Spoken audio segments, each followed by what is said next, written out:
মন চায় না এই রাস্তায় আসার জন্য, প্রয়োজন হয় ঘুরি যাই বিশ্ব রোড দিয়ে, তারপর বাড়ি কাছে এখন আসা লাগে, দুঃখ পড়ি তো যেন এই রাস্তাটা সংস্কার করে। আমরা খুব দুর্ভোগের মধ্যে আছি, চলাচল করতে খুবই সমস্যা হচ্ছে, এমনকি প্রতিনিয়ত অ্যাক্সিডেন্টে আমরা শিকার হচ্ছি।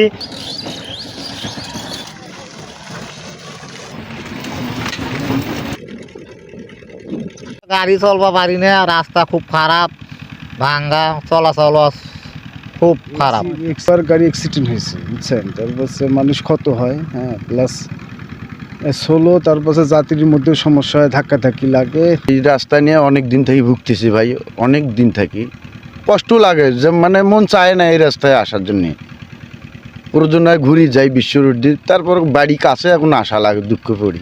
তো যেন এই রাস্তাটা সংস্কার করে। আর আমরা খুব দুর্ভোগের মধ্যে আছি, চলাচল করতে খুবই সমস্যা হচ্ছে, এমনকি প্রতিনিয়ত অ্যাক্সিডেন্টে আমরা শিকার হচ্ছি। এমন কোনো দিন নাই যে আপনি অ্যাক্সিডেন্টের কথা শুনবেন না। আমরা সব সময় আমরা নিজেরা আতঙ্কে থাকি। আমরা চাই, আমরা এলাকাবাসী হিসেবে চাই অতি দ্রুত যেন এটা সংস্কার করে।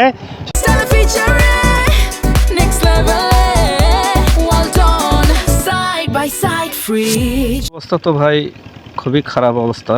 এই অবস্থায় আমি এনজিওতে চাকরি করি, দিনের মধ্যে প্রতিদিন 3 বার 4 বার যাওয়া পড়ে, কিন্তু এরকম রাস্তা কোথাও দেখিনি।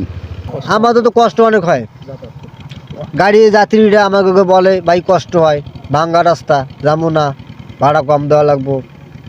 আমরা কই আমার পেট আছে ভাই, কী করবো। চলাফেরার খাতিরে খুব ভাঙ্গা ভঙ্গে, তো মালবানি খুব কষ্ট, গাড়ি ঘোড়া কম চলে, কষ্ট করে যায়, এটাই, তাছাড়া আর কি।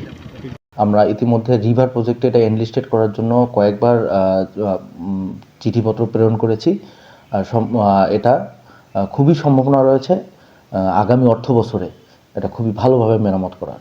কয়েকবার চিঠি প্রেরণ করেছি যেটা এটার জন্য এনলিস্টেড হয়, কারণ বড় রাস্তা একটা, সেটা এনলিস্টেড হয়েছে, কিন্তু নতুনভাবে এখন কাজ শুরু করতে একটু টাইম লাগবে, এই জন্য একটু আমাদের বিলম্ব হচ্ছে, কিন্তু দ্রুত আমরা কাজ শুরু হলে দ্রুত রাস্তাটা মেরামত করে দিই।